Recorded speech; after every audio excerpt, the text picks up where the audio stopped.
our right, I'd like to draw your attention to the tall aviary, on top of which we have one of our Toco toucans. We have two Toco toucans that live over there.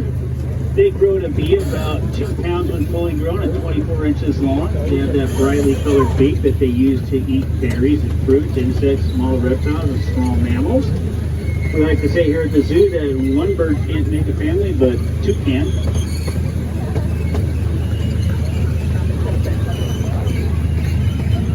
Directly across the road, you'll see a walkway to an observation deck which overlooks our Asian small-clawed otters.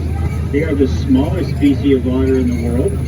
They grow to be about 24 inches long and will weigh 6 to 8 pounds when fully grown. And if you haven't seen them yet, well then you oughter.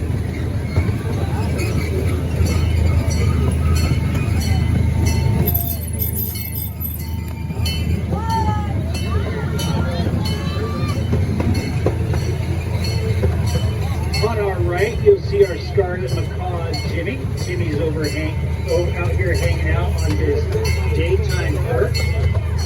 His favorite shape is a polygon. He's overhanging Swan Lake. Home to Nina and Shadow are two black Australian swans. Shadow knows his name quite well and will come visit you if you call him from Swan Bridge.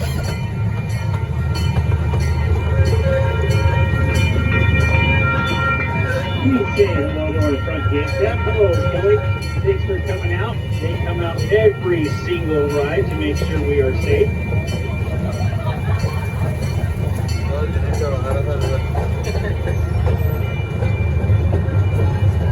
As we leave the front gate, we're reaching a portion of the zoo you can only see while riding the train. I like to call this the heartbeat of the zoo because this is where all the action takes place to make sure that the zoo is run efficiently and are well cared for while they are here. Behind this inside this big white building, behind the blue awning, is our Discovery Pavilion. It's home to our classrooms and enrichment center.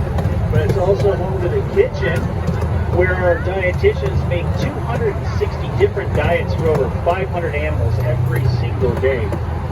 This two-story building right here on our right, this is the Stewart Abercrombie Health Clinic. It's a state-of-the-art hospital.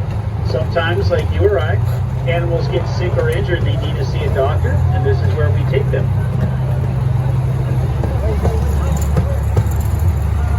So earlier we saw Jimmy, our scarlet macaw. He was hanging out on his daytime perch with the swans. Behind these green curtains are their non-display habitats. This is where they live in their off hours. You'll notice what looks like trash hanging off their branches, those boxes.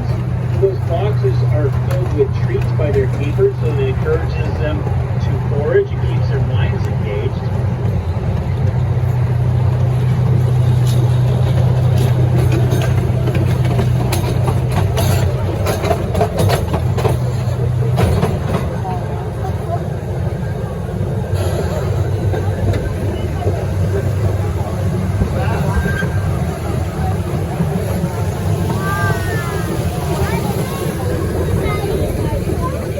This will be the first place that we'll pause for a little bit. This is our gibbon island to the right hand side. If you've been down there already today, you'll know that we no longer have gibbons in our care. Our eldest gibbon, Jasmine, passed away a couple months ago, and that left her mate Bono all alone. So just about 3 weeks ago, Bono moved off to Hawaii to be with other gibbons. What we like to point out is that the island is currently being rehabbed, and we've had crews out there rehanging all the ropes and the platforms and clearing out all the brush and the large branches that were in the way. What we like to point out is that this habitat does not have any tall walls, it doesn't have any netting, and it doesn't have any fencing, because gibbons are apes. Apes do not like water, so they are contained to the island because there is a moat. That moat prevents them from swimming away because gibbons do not like to swim. Monkeys, on the other hand, love to swim, and they would readily leave the island if given the opportunity. You can tell the difference between an ape and a monkey because apes do not have tails. On our left, you'll see this large lake that is not a part of the zoo. It's our neighbor. It's a park in the city of Santa Barbara, the Andrew Clark Bird Refuge. The Audubon Society has noted that there are over 200 different varieties of birds that have either been seen in using this as a home or visiting during migration. The water is not good water. It's brackish water. It's not fresh nor salty. It's a little bit of both. Not good for fish, but an excellent place for reptiles.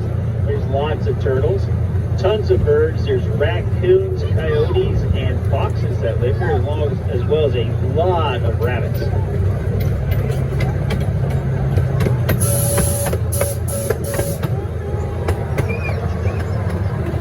You make your way across the bridge. If you look up on the top of the trees up there, you'll see 3 of our California condors perched up there. This is one of the few places in the world you can see a California condor up close and personal. In the late 1980s, they nearly went extinct. The last 22 were captured and brought into a breeding program, where now they have made numbers of upwards of 600 as part of their comeback. They are still critically endangered. About half of that 600 live in the wild still. The California condor will grow to be about 4.5 feet tall, 25 pounds, and have a wingspan of upwards of 9.5 feet.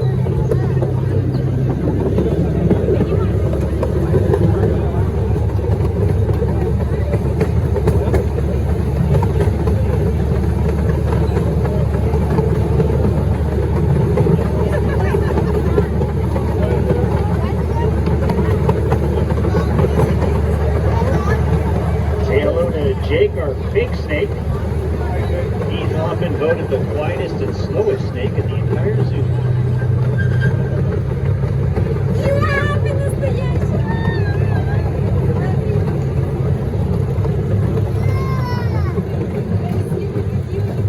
This will be the second place we'll pause for a little bit here at the Maasai Giraffes.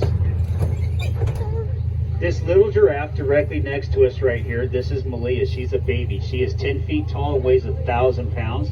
She's only 1.5 years old.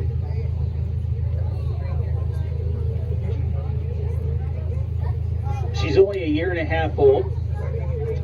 And when she was born, she was 6 feet tall and 180 pounds. Over walking on to the right, that is her brother Ramy.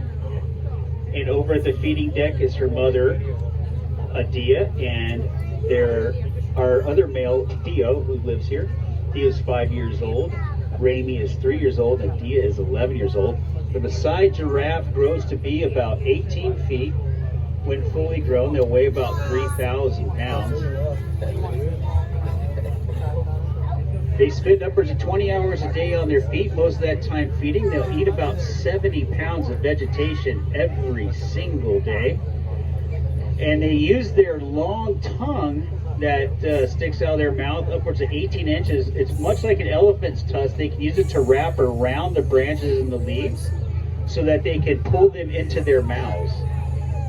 The giraffe runs at about 35 to 40 miles per hour, which is about as fast as a racehorse.